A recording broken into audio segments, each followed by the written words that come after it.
Hello बच्चों। यहाँ लिखा हुआ है कि three balls A B and C of mass M A is equals to mass of C is equals to 4 times the mass of B. All are placed on smooth horizontal surface. Ball B collides with C with a velocity v as shown in the figure. Find total number of collisions between the balls. Clear है? If all the collisions are elastic. यदि मैं इसके मास को m ले लूं, ध्यान से देखिएगा, तो यहां से C का मास भी हमको 4m मिलेगा और A का मास भी हम लोगों को 4m मिलेगा. क्लियर है? तो चलिए साहब, कोलिजन इलास्टिक दिया है तो पहले यहां पे हमारे पास कोलिजन हो रहा है B एंड C का. एक तो इसमें यह है कि हमारे पास एक रेडीमेड फॉर्मूला आ जाता है जिसमें हम कंजर्वेशन ऑफ मोमेंटम और कोएफिशिएंट ऑफ रेस्टिट्यूशन लगा के करते हैं. दूसरा क्या है, उस फॉर्मूले का जो बेसिक डेरिवेशन था, कंजर्वेशन ऑफ मोमेंटम और कोएफिशिएंट ऑफ रेस्टिट्यूशन, हम यहां लगा लेते हैं. तो इनिशियल मोमेंटम के नाम पे हम लोगों के पास है mv बराबर है. अच्छा, मैं फर्स्ट कोलिजन के बाद का डायग्राम यहां बनाने की कोशिश करता हूं. ये ए वाला बॉल तो देखो अभी भी रेस्ट का रेस्ट पे ही रहने वाला है. अच्छा, हम लोगों ने माना कि जो बी वाला बॉल है वो इस डायरेक्शन में जा रहा है v1 से, और ये जो सी वाला बॉल है ये इस डायरेक्शन में जाने लग जाता है v2 से, इसी डायरेक्शन में. क्लियर है? ये हम लोग देख रहे हैं कोलिजन जस्ट आफ्टर फर्स्ट, मतलब just after first collision. Clear है? तो इनिशियल मोमेंटम ये मिल गया. फाइनल मोमेंटम की बात करिएगा तो मिलेगा mv1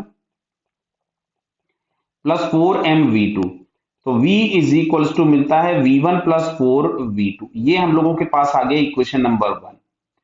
अच्छा, हम लोग यहीं पे कोएफिशिएंट ऑफ रेस्टिट्यूशन लगा दें तो E is equals to relative velocity after, जिसको कि हम लोग कुछ भी लिख रहे हैं यहां से v2 minus v1 upon v, और ये हम लोगों के पास होना था 1, तो यहां से मिलेगा v2 minus v1 is equals to v. ये आ गया इक्वेशन नंबर 2.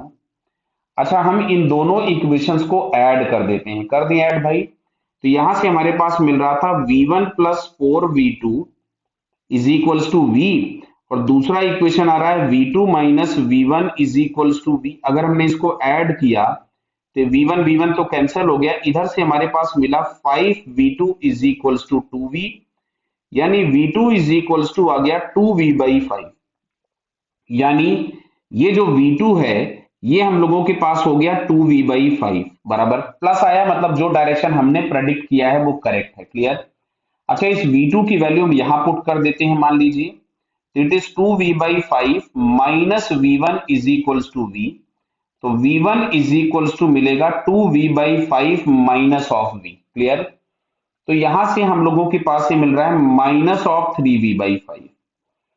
तो माइनस मिलने का मतलब जो डायरेक्शन हमने प्रेडिक्ट किया था डायरेक्शन उधर ना होकर के इसके अपोजिट होगा, बट मैग्नीट्यूड उतना ही होगा, दैट इज 3v/5. क्लियर है क्या? तो ये हम लोगों को फर्स्ट कोलिजन के बाद दिखने लग गया कि सी तो निकल लिया राइट में और बी वापस से लौट पड़ा लेफ्ट डायरेक्शन में. क्लियर? अच्छा, बी अगर लेफ्ट में लौटा है तो अब वो ए के साथ फिर कोलिजन करेगा. तो अब अच्छा देखो, जस्ट आफ्टर फर्स्ट कोलिजन अगर हम देख रहे थे तो ये वाला जो बॉल सी था वो इधर की तरफ में जा रहा था 2v/5 से. ये जो बी वाली बॉल थी जिसका मास खुद का m था वो इधर जाने लग गई थी 3v/5 से. और ये जो ए वाली बॉल जिसका खुद का मास m है, इसका मास भी m है, इसका मास भी m है बराबर. नहीं, इसका मास 4m था. ए का देख लीजिए, ऊपर देख लीजिए, कंफ्यूज मत होइए. ए का मास भी 4m है और अब ये हमारे पास इसका मास भी 4m था. तो अब अच्छा, कोलिजन किसका किसका होगा बिटवीन ए एंड बी? चलो, पहला वाला जो हमने लगाया था वो डायरेक्ट लगा दिया था. अब दूसरे वाले के लिए मैं फॉर्मूला लिख देता हूं कि आपको फॉर्मूला भी रिवाइज हो जाए. तो यहां देखिए, हम लोग दो फॉर्मूले लिखते थे v1 और v2 बराबर है. तो v1 इज इक्वल्स टू हमारे पास आता था m1 माइनस ई m2, ई बराबर है 1 बिकॉज कोलिजन इलास्टिक है, upon m1 plus m2 into u1. अच्छा, यहाँ पे दूसरे वाले टर्म में u2 आता था और u2 हम लोगों के पास जीरो. अब की बार इसको हम फर्स्ट बॉल ले रहे हैं, इसको सेकंड बॉल ले रहे हैं. अच्छा, यहाँ पे v2 में हम लोगों के पास आता था u1 और प्लस u2 वाला टर्म तो जीरो हो जाएगा. ये हम लोग डायरेक्ट फॉर्मूला यूज कर रहे हैं और यहाँ पे हम लोगों के पास आता था m1 प्लस m1. क्लियर? अब मैं यहाँ वैल्यूज पुट कर देता हूं. देखो, मैं यहाँ लिख ले रहा हूं. तो m1 is equals to m है m2 is equals to 4m है, u1 is equals to 3v/5 है और u2 बराबर 0 है। क्या क्लियर है? बराबर। अब यहाँ ये मैंने फॉर्मूला लिख दिया, देखो पहला वाला मैंने बेसिक मेथड से लगाया था, सेकंड में मैंने फॉर्मूला लिख दिया अब आपके लिए।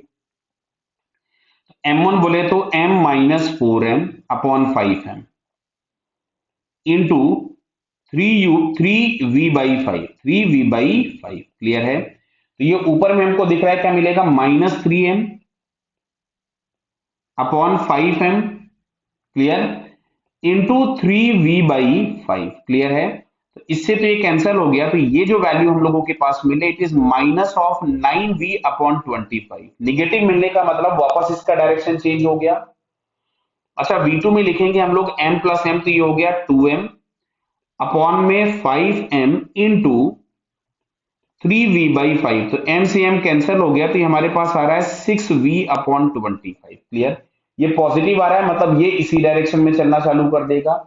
तो अच्छा, अगर मैं सेकंड कोलिजन के बाद डायग्राम बनाऊं, ध्यान से देखिएगा, आफ्टर सेकंड कोलिजन, तो कहानी कुछ ऐसी दिख रही है। ये जो सी वाली बॉल थी, ये तो इधर जा रही थी कितने से, 2v/5 से ये जाती रहेगी। अच्छा, ये जो बी वाली बॉल है इसका डायरेक्शन फिर रिवर्स हो गया और इसने इधर जाना चालू कर दिया। कितने से जाना चालू कर दिया इसने, 9v/25 दिख रहा है ना, बताइए 9v/25। और ये जो ए वाला बॉल था ये इधर जाने लग गया कितने से, 6v/25। अब अच्छा चेक करो क्या यहां कोलिजन फिर से होगा क्या, तो ये वैल्यू है 0.4 देखिए, और इसको निकालोगे तो आएगा नियरली 0.35, यानी अब जो बी की वेलोसिटी है वो सी से कम हो चुकी, मतलब फर्दर कोई कोलिजन नहीं होगा। तो कितने कोलिजन हुए, कितने कोलिजन हुए देखिए, तो पहला कोलिजन यहां पे हुआ आपका और दूसरा वाला जो कोलिजन हुआ वो इस जगह पे हुआ। Means total number of collision आपसे पूछे गए थे, तो यहां पे इसका आंसर हम लोगों के पास हो जाएगा कि only 2 collision are possible. Clear बेटा? Okay, all the best.